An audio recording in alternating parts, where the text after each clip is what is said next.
Hola, chico fresa. Ciao, chica delivery. Buena noche. Sí, se dice así buenos días en italiano, ¿no? Más o menos, estuviste cerca. Eso significa buenas noches. ¿Qué? Sí. Bueno, entonces todo lo contrario. Eso quiere decir que necesito un maestro particular, porque la verdad es que soy muy mala. Parece Pero, que sí. ¿tú conoces alguno? Obvio. Y sabes, muy pronto va a llegar a Buenos Aires y me dijeron que es el mejor del mundo mundial. Ah, mundo mundial, muy bien, ¿eh? Pero, espérate, ¿eso quiere decir que vas a regresar? Qué buena onda, porque yo también voy a regresar. La verdad que me la pasé muy bien aquí en México. Mira. A ver. ¿Te llegaron? Sí, me llegaron. Wow, me encanta.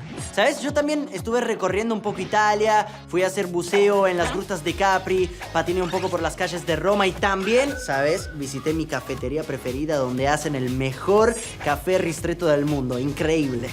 ¡Wow! ¡Qué buena onda, oye! ¿Sabes? A mí me gustaría conocer Italia. Bueno, deberías, es hermoso. Y ¿sabes? Encontré una chica súper mega hiper divertida, buena onda y la pasamos genial. ¡Qué buena onda! ¿Qué te pasa? Nada. No me digas que estás celosa. ¿Qué? ¿Celosa yo? Para nada, yo no me pongo celosa. Seguro. Igual no te preocupes porque esa chica es Flor, mi prima. Ah, tu prima. ¿Te acordás? Sí, ya me acuerdo, menos mal, ¿eh? Porque yo pensé que pues ya te habías olvidado de mí. Ey, ¿cómo se te ocurre? ¿Sabes? Yo me estuve acordando muchísimo del final de la competencia. Estuvo increíble, ¿o no?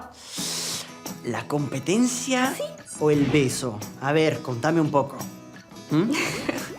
Sí, me acuerdo de eso y me emociono. La verdad que te extraño mucho. No, mucho no. ¿No? Un poquito. Poquito, Ay, muy poquito. poquitito. ¿Y tú? Yo también. Te extraño mucho y tengo muchas ganas de volverte a ver. Yo también, chico fresa. Y obviamente a bailar con patines. Bueno, entonces esa es una cita, ¿eh? ¿Ok? Bueno. Te veo pronto, chica delivery. Bye, chico fresa. Te quiero. Yo más.